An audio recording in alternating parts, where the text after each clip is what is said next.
কেমন আছেন পাবনাবাসী? কলকাতার ওরা আবার একটু কিপটে কিপটে হয়। ওদের বাড়িতে যদি আপনি বেড়াইতে যান, ওরা আগেই আপনারা জিজ্ঞেস করবে যে দাদা কি খেয়ে আসছেন না বাড়িতে গিয়ে খাবেন।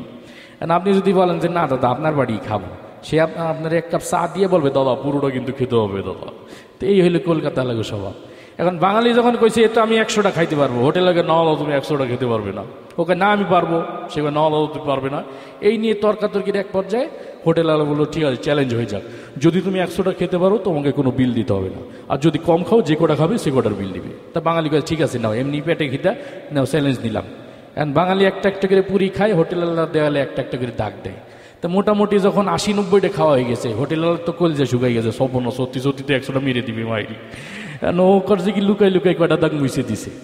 বাঙালির যখন এদিকে 100টা খাওয়া হয়েছে, ওর ওদিক দিয়ে 80টা দাগ হয়েছে। এতদিন তো এই মঞ্চগুলো মমতাজরা দখল করে রাখছিল, ঠিক না? তা আলহামদুলিল্লাহ এখন পরিবেশ পাল্টাই গেছে। আগে মমতাজরা দখল করেছিল, এখন আমরা দখলে নিয়ে নিছি। আগে গ্রামে গ্রামে পাড়ায় পাড়ায় মহল্লায় মহল্লায় যাত্রাপালা হইতো, এখন কি যাত্রাপালা হয়? আগে যে যুবকরা যাত্রাপালার আয়োজন করতো তারা এখন ওয়াজ মাহফিলের আয়োজন করে, ঠিক কিনা বলেন? তারা এখন ইসলামী সাংস্কৃতিক অনুষ্ঠানের আয়োজন করে। আগে যে যুবকরা মমতাজের ডেট আনার জন্য ছুটতো, তারা এখন হাফিজুর রহমান সিদ্দিকী সাহেবের ডেট আনার জন্য দৌড়াদৌড়ি করে, ঠিক না? এইভাবে আমাদের একটা সাংস্কৃতিক বিপ্লব কিন্তু ঘটে গেছে। এখন মমতাজ দেখছে কিরে আমার মঞ্চ তো হুজুররা দখল করে নিছে, এখন আমার পেটে লাথি মেরে দিছে, এখন তো আমার একটু হুজুর সাজা দরকার। একদিন সংসদে খাড়ায় কয় মাননীয় স্পিকার আমিও সিয়াসিত্তার হাদিস পারি, বলছিল না?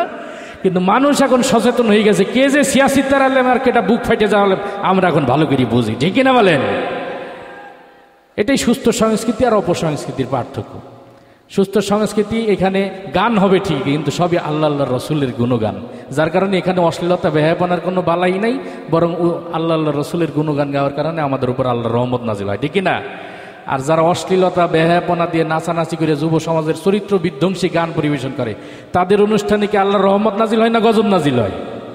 এই যে সবাই মিলে বললেন যে গজব নাজিল হয়, আজ পর্যন্ত দেখছেন মমতাজের কনসার্টে ঠাটা বইরি মানুষ মরে গেছে। আসলে ঠাটা পড়ার নামই গজব না, গজব বিভিন্নভাবে আসে। এই যে দেশ তারা এখন ক্ষমতাচ্যুত হয়ে জেলখানায় বন্দি, এটাই আল্লাহর গজব, ঠিক কিনা বলেন? তো এরকম বিভিন্নভাবে গজব আসে, অনেক গজব আসে প্রাকৃতিকভাবেও চলে আসে। উদাহরণস্বরূপ তারা যে সমস্ত অনুষ্ঠান করে সেই সব অনুষ্ঠানের সিস্টেম হইল শিল্পী একা থাকে না। আমাদের যেমন এক একজন শিল্পী একা একা গজল গায়ে শোনাই দিয়ে যায় কি সুন্দর, তাদের অনুষ্ঠানের সিস্টেম হলো যে শিল্পী তার কাছে থেকে হারমোনিয়াম, পাশে একজন ঢোল বাজায় আর এক পাশে একজন তবলা বাজায়, ওই সিস্টেমে গান গায়। তো ওই সিস্টেমে গান বলতে গেছে, ঠিক এই সময় আল্লাহর একটা গজব আইছে, প্রাকৃতিক গজব। কি গজব? ওই যে শিল্পী গান গাবে, হারমোনিয়াম যার কাছে, আর টয়লেটে চাপ দিছে। এখন কি করবে? সে তো মঞ্চে বসে গেছে গান গাওয়া, এখন তো উঠে টয়লেটে দৌড় দেওয়া যায় না, কিছু একটা করার দরকার। তা কোনো উপায় না দেখে হারমোনিয়াম বাজাচ্ছে আর সুরে সুরে বলতেছে হাগায় এসেছে। এখন ডাইন পাশে যে ঢোলালা বসা, সে চিন্তা করলো আমার তো একটু সান্ত্বনা দেওয়ার দরকার, তখন ঢোলালা ঢোল বাজায় আর বলে তাকদুম তুমি চাইপা চাইপা রাখো তাকদুম। তো এই পাশে যে তবলালা বসা, সে চিন্তা করলো আমারও তো একটু সান্ত্বনা দেওয়ার দরকার, তখন তবলালা তবলা বাজায় আর বলে তেরে কেটে তাক চেপে চেপে রাখ, তেরে কেটে তাক চেপে চেপে রাখ। তা আমাদের এখানে ঢোল তবলা হারমোনিয়াম কিচ্ছু নেই, আমাদের চেপে চেপে রাখার দরকার নাই, ঠিক কিনা বলেন? আমরা খালি গলা আল্লাহ আল্লাহ রসুলের গুণগান গাবো, এটাই আমাদের আনন্দ, ঠিক আছে না? তো এতক্ষণ আমরা কলরবের কণ্ঠে, কলরবের জনপ্রিয় শিল্পীদের কাছ থেকে হাম নাত ইসলামী সঙ্গীত শুনলাম, খুশি হয়েছি না আমরা? আনন্দ বিনোদন সবই হয়েছে, কিন্তু মাঝখানে কোনো গুনাহ হয় নাই, ঠিক না? এটাই মুসলমানদের সংস্কৃতি আর এটাই সুস্থ সংস্কৃতি। তো যাই হোক, আমরা যদি এখন জিজ্ঞেস করি অনুষ্ঠান কতক্ষণ চলবে, আপনারা বলবেন যে সারা রাত চলবে, এটি একটা আবেগী কথা, কিন্তু ইসলাম তো আবেগ দিয়ে চলে না, ঠিক না? আমরা হুজুগে অনেক কথাই বলি। আমাদের বাংলাদেশের তিন পাশে দাদাবাবুগো দেশ, আর এক পাশে বঙ্গোপসাগর। তা দাদাবাবুদের দেশে যাওয়ার বৈধ অনেক পথ আছে, বিমানে যাওয়া যায়, বাসে যাওয়া যায়, ট্রেনে যাওয়া যায়, অবৈধভাবেও যাওয়া যায়। এই যে কাঁটাতারের বেড়া টপকায়ে যারা যায়, আমাদের দেশের সম্মানিত গরু চোররা যায় আর কি। তাই অবৈধভাবে যারা যায় তারা গেলে তো আর ভিআইপি রাস্তা পায় না, ওই কাঁটাতারের বেড়া পার ওই খাল বিল নদী নালা পাড়ি দিয়া লাগে। তো একজন মানুষ অবৈধভাবে গেছে ভারতে, যাই তো রাস্তাঘাট গ্রাম কিচ্ছু নাই, খালি বন জঙ্গল আর বিল। তা হাঁটতে হাঁটতে 2 দিন হাঁটার পর খিদে দিক পেটের অবস্থা 12টা বাজে যায়। তা 2 দিন পরে একটা ছোট্ট গ্রাম পাইছে, ওই গ্রামে ছোট্ট একটা হোটেল, ওই ছোট্ট হোটেলে ছোট ছোট পুরি ভাজতেছে। তা আমরা বাঙালিরা তো বড় বড় রুটি খেয়ে অভ্যাস, ওই ছোট ছোট পুরি দেখলে তো মেজাজ খারাপ হয়ে যায়। তারপর আবার 2 দিন না খাই রইস। তা নৌকায় কি যে মেজাজটা কেমন লাগে, তো আমি 100টা খাইতে পারবো। এখন কলকাতার ওরা আবার একটু কিপটে কিপটে হয়। ওদের বাড়িতে যদি আপনি বেড়াইতে যান, ওরা আগেই আপনারা জিজ্ঞেস করবে যে দাদা কি খেয়ে আসছেন না বাড়িতে গিয়ে খাবেন। আপনি যদি বলেন যে না দাদা আপনার বাড়ি খাবো, সে আপনার এক কাপ চা দিয়ে বলবে দাদা পুরোটা কিন্তু খেতে হবে দাদা। তো এই হলো কলকাতা লাগো স্বভাব। এখন বাঙালি যখন কইছে এ তো আমি 100টা খাইতে পারবো, হোটেলে না দাদা তুমি 100টা খেতে পারবে না, ওকে না আমি পারবো, সে না দাদা তুমি পারবে না। এই নিয়ে তর্কাতর্কির এক পর্যায়ে হোটেলওয়ালা বললো ঠিক আছে চ্যালেঞ্জ হয়ে যাক, যদি তুমি 100টা খেতে পারো তোমাকে কোনো বিল দিতে হবে না, আর যদি কম খাও যে কটা খাবে সে কটার বিল দিবে। তা বাঙালি কয়ে ঠিক আছে নাও, এমনি পেটে খিদা নাও, চ্যালেঞ্জ নিলাম। এখন বাঙালি একটা একটা করে পুরি খায়, হোটেলওয়ালা দেওয়ালে একটা একটা করে দাগ দেয়। তা মোটামুটি যখন 80-90টা খাওয়া হয়ে গেছে, হোটেলওয়ালা তো কলজা শুকাই গেছে, সম্পূর্ণ সত্যি সত্যি তো 100টা মেরে দিবে মাইরি। ও করছে কি লুকাই লুকাই কয়টা দাগ মুছে দিছে। বাঙালির যখন এদিকে 100টা খাওয়া হয়েছে, ওর ওদিক দিয়ে 80টা দাগ হয়েছে।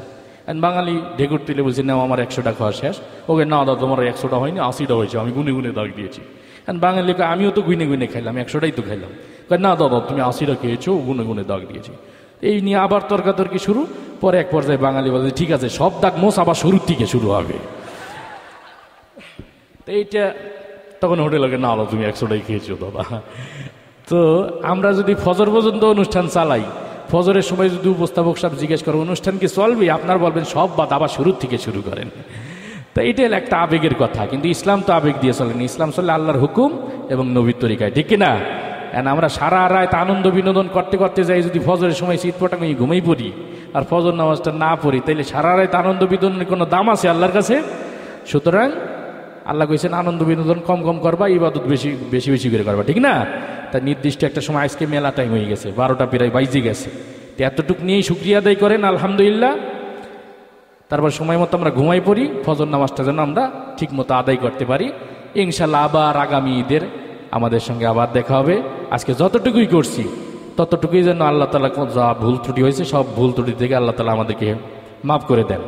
এবং আজকের অনুষ্ঠানে আল্লাহ রসুলের গুণগান যা কিছু পরিবেশন করা হয়েছে আল্লাহ তাআলা যেন এটাকে কবুল করে নেন, ঠিক আছে না? সবাইকে বিনোদন বন্ধুর পক্ষ থেকে সবাইকে ঈদ মুবারক। আসসালামু আলাইকুম ওয়া রাহমাতুল্লাহি ওয়া বারাকাতুহু।